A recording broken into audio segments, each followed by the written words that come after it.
بسم الله الرحمن الرحيم إن الحمد لله نحمده تعالى ونستعينه ونستغفره ونعوذ بالله من شرور أنفسنا ومن سيئات أعمالنا من يهده الله فلا مضل له ومن يضلل فلا هادي له وأشهد أن لا إله إلا الله وحده لا شريك له وأشهد أن محمدا عبده ورسوله وبعد أيها الإخوة والأخوات السلام عليكم ورحمة الله.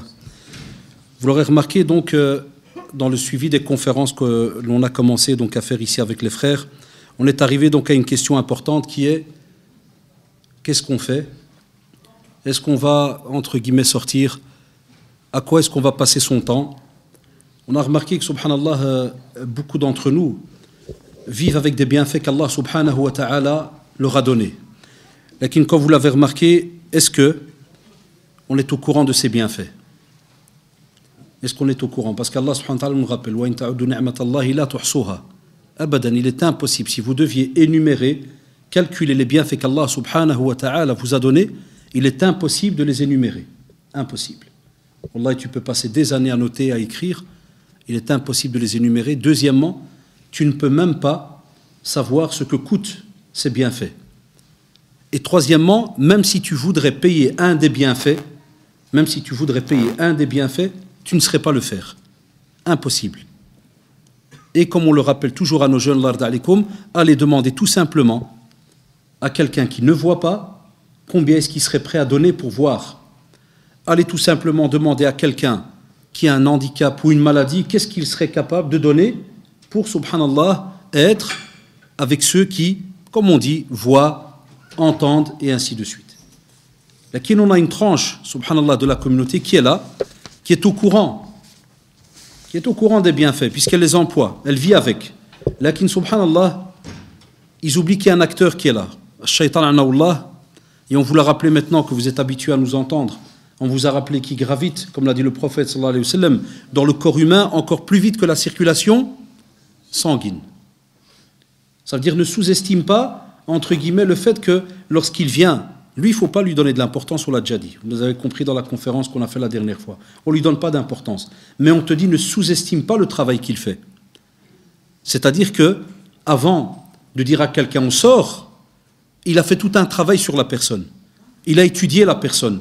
Il sait comment est-ce que cette personne donc fonctionne. Il est au courant. Il connaît ton programme. Il sait ce que tu fais à partir de la première seconde quand tu ouvres les yeux le matin jusqu'à la dernière seconde lorsque tu vas les fermer, le soir. Il est au courant de ton programme parce que, comme tu sais, celui qu'on appelle le qarin, celui qui est avec toi, qui ne va pas te lâcher jusqu'à la mort, même au moment de l'agonie, il ne va pas te lâcher. L'ihtidar, tu vois, quand quelqu'un est en train de mourir, il y en a qui pensent que c'est fini, tout s'arrête là, abadan. C'est là que de nouveau, un deuxième travail commence. C'est Shaitan anaoullah qui sait que cette personne va terminer son contrat. Cette personne va terminer son contrat qu'il a sur cette terre. Mais il sait que ce contrat n'est toujours pas terminé. Pourquoi? Parce que comme a dit le prophète, ça veut dire tant que l'être humain, son âme n'arrive pas ici au gosier, là que tu sens qu'il va commencer à lâcher prise, Satan, il sait qu'il a encore l'occasion de t'attirer vers lui. Et subhanallah, pourquoi c'est important le sujet d'aujourd'hui? Tous les sujets sont importants. Mais ici spécialement parce qu'il y a une période qui va arriver, on va en parler.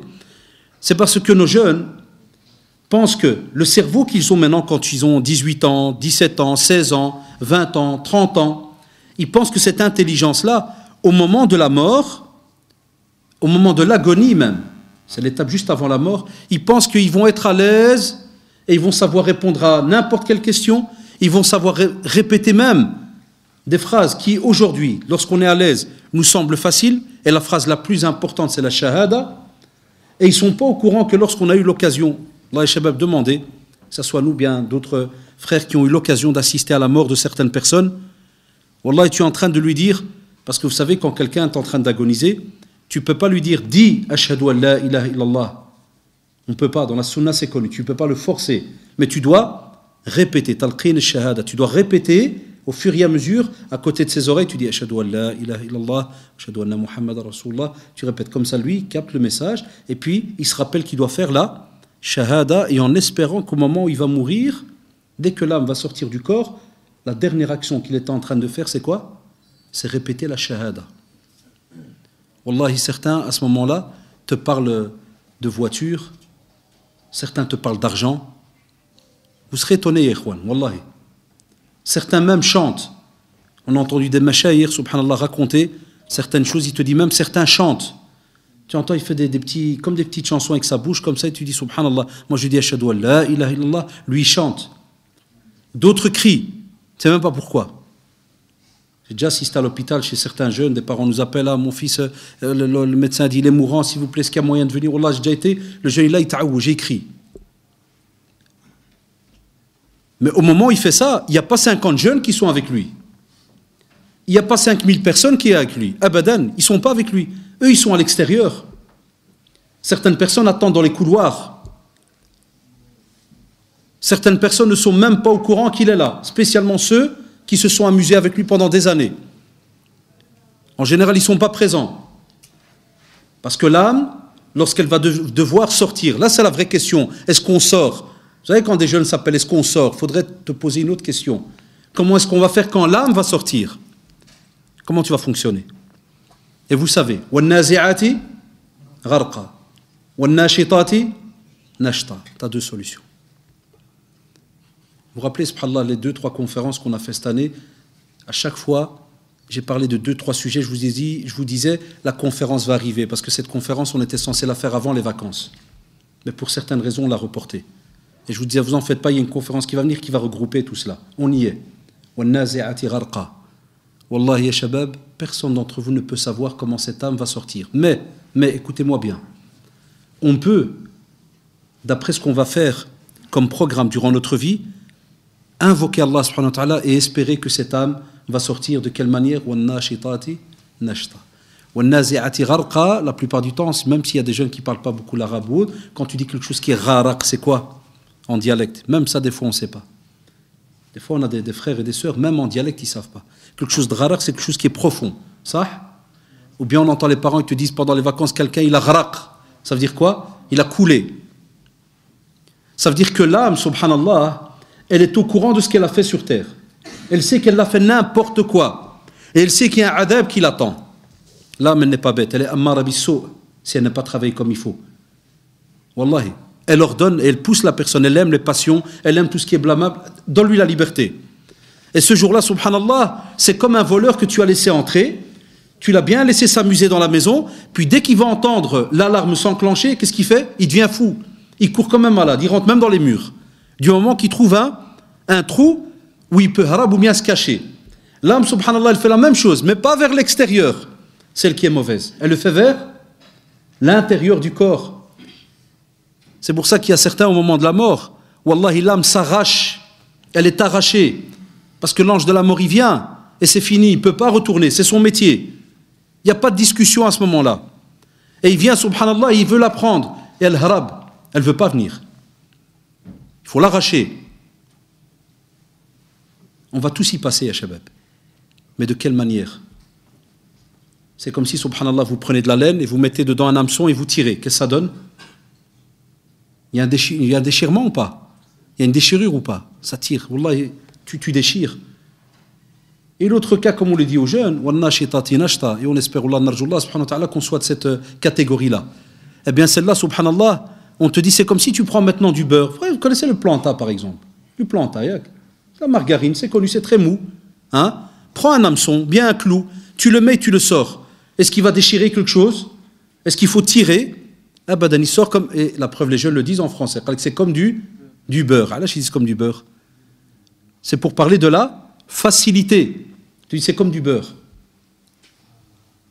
Ou avec ton âme, il n'y a pas de planta ou de la margarine, ou ça tu oublies. Ça, c'est des exemples maintenant que je te donne ici, sur terre. Tant que, chers frères et chères sœurs, vous avez encore l'occasion de réfléchir. Là, on te parle de planta, de ceci, de clous, de laine, de hameçon et ainsi de suite. Mais pour te dire qu'à ce moment-là, tu ne pourras plus avoir cette faculté de réfléchir comme tu réfléchis à cet instant.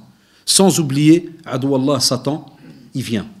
Et il sait que c'est un moment où, subhanallah, l'agonie, la bouche est sèche. Le corps ne va plus accepter, à un certain moment, même pas 1 gramme de nourriture. Même pas une goutte d'eau. Ceux qui ont assisté à la mort de certains, des fois, moi je parle spécialement des jeunes parce que je parle aux jeunes. Des fois, on m'appelle pour un jeune qui a l'accident de moto très grave.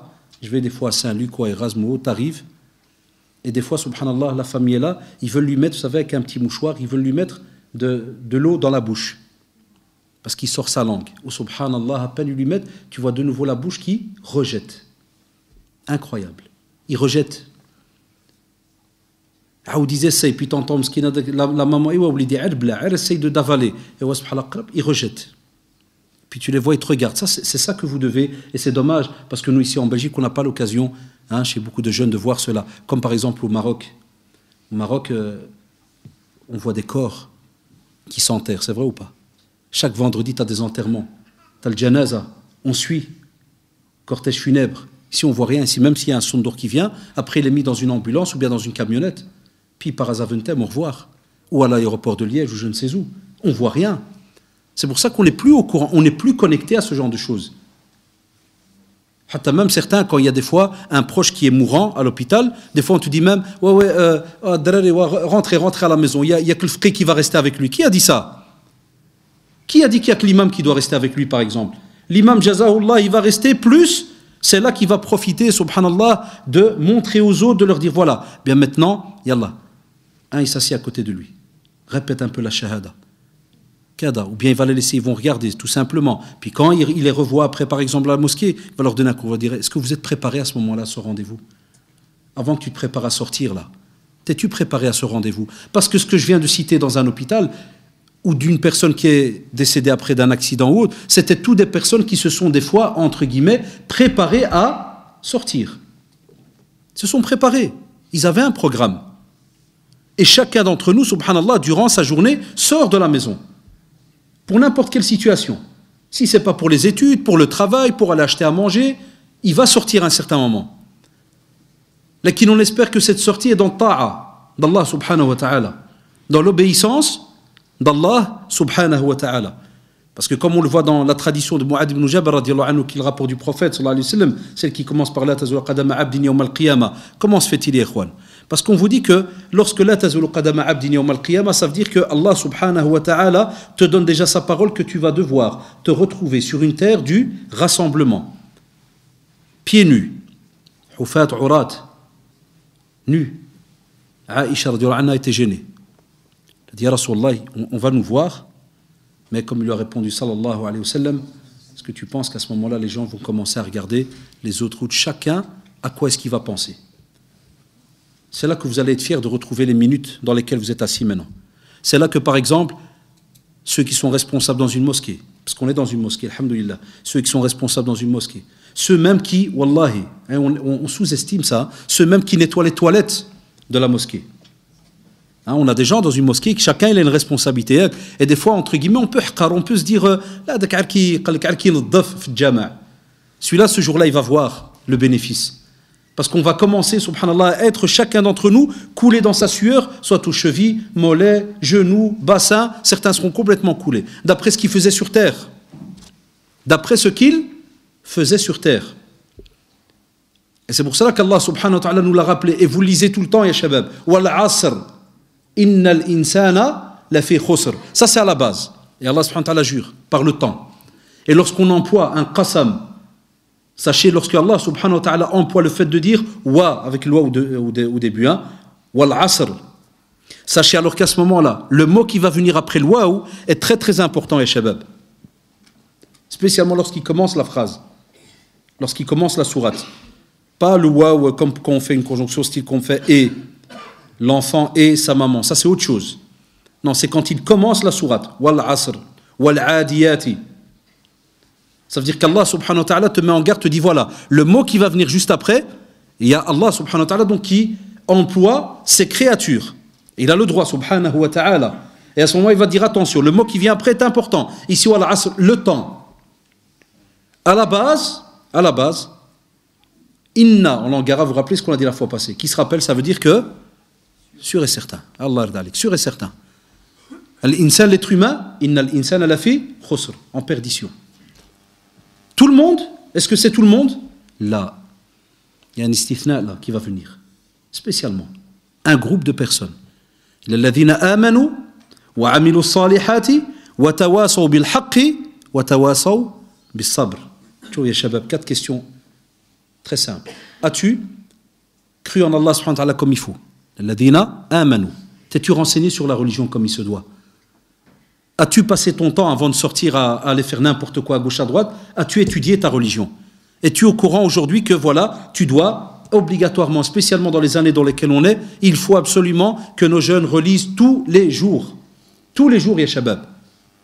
Et les walidines, ils doivent le dire aussi à leurs enfants, tous les jours. Wallah, même si les enfants nous regardent des fois de travers, entre guillemets, tous les jours, les parents doivent enlever leurs responsabilités devant Allah subhanahu wa ta'ala. Yawmiyan khasal walidin yaqulu ladum qariti al-Qur'an al-yawm ajlis qaddami. Même si l'enfant il tire sa tête jusque par terre, pas de problème.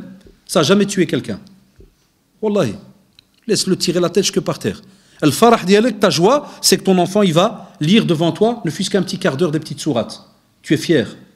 Même s'il pleure, parce que c'est normal, il y a tellement de passion, il y a plein de choses qui font que nos enfants, vous savez, toute la journée on s'amuse, on fait un tas de choses, ils arrivent à la maison, il y a les jeux, les ceci, les cela, ils ont envie d'un autre programme. Pourquoi? Parce que justement, ils ont cette petite âme qui est en eux, qui frétille, il faut la travailler, elle se travaille depuis tout jeune, donc c'est normal que l'enfant, quand tu l'appelles, tu dis, viens lire le Coran, tu as remarqué, d'un sourire, c'est comme si tu as dit, viens, je vais te tuer. C'est grave. Il y a des enfants, tu rentres à la maison, tu trouves, ils pleurent. Toi, tu crois que Allah fait, il vient de recevoir des coups. Tu demandes au père, par exemple, c'est peut-être un neveu ou autre, tu dis, qu'est-ce qui se passe? Ah, tu c'est bien, je lui dis, il doit lire le Coran. Allahu Akbar. Ça, subhanallah. On arrive à ce niveau-là, et on veut que cette âme sorte comme il faut. L'alladhina amanu. Donc, tu dois lui apprendre depuis qu'il est petit. Et nous, on a déjà un problème dans notre éducation depuis qu'on est petit. Il manque des choses. Même si nos parents, jazahumullah, ils l'ont fait avec fierté, avec sincérité, mais ils avaient leurs excuses. Il y a des choses qu'ils ne savaient pas, m'sakin. Maintenant, les jeunes, wallahi, thumma wallah, aucune excuse. Je défie qui que ce soit qui me dise, ah non, on a des excuses. Abadan. Vous avez les livres en français, en arabe, cours d'arabe, cours de français, cours de religion en arabe, cours de religion en français, conférences, internet. 8 déjà, je suis déjà à 8. Hein. Je ne parle pas encore de MP3, les CD. Vous voulez que je vous cite combien d'outils on a aujourd'hui que nos parents n'ont pas eu, m'sakin, jazahumullah? Même la phonétique. Wallah, regardez, jazakallah, même la phonétique. C'est-à-dire, même si tu me dis, j'ai pas la rage, achète la citadelle du musulman, elle est en phonétique. Tu sais, aucune excuse. Aucune excuse. Alladhina amanu. Wa amilu salihat, les bonnes actions à shabab. Les bonnes actions. Si tu veux, comme on l'a dit, le jour là où le prophète m'a dit, les gens ne quitteront pas ce rassemblement. On va devoir poser. Où il y a des questions qui vont être posées, on va devoir répondre à des questions. On te dit à ce moment-là, qu'as-tu fait comme bonne action? Qu'as-tu fait comme bonne action? Est-ce qu'on est prêt, subhanallah, ce soir, dès qu'on entre à la maison, de prendre un papier? Vous, jazakumullah, mashallah, vous êtes en face de moi, mais vous avez quitté des fois peut-être vos frères et sœurs à l'extérieur. Il y a même des parents qui sont peut-être venus sans leurs enfants parce que leurs enfants leur ont fait comprendre, non, je ne vais pas. Il y a même des parents peut-être qui n'ont même plus de pouvoir vis-à-vis de leur enfant. Là, ils n'ont même plus à le prendre jama'. Pourquoi? Parce que le quête, il est la taille de ce parapluie ici. Et le père, il a oublié que le jeune, là, il a oublié que son père, lui aussi, fut un temps, il avait aussi 1m80. Mais avec le boulot, le travail, les tassements des vertèbres, il a perdu 30 cm. Pour qui? Pour toi. Tu vois, subhanallah, l'être humain, comment il oublie? Et quand tu dis viens, non. Imaginez-vous. On est peut-être passé dans des rues ici, où on a vu des jeunes. On a osé leur dire venez? Qu'on parle sincèrement. Est-ce qu'on a osé dire à certains venez? Non, des fois on passe devant le même groupe pendant des années. On ne parle pas.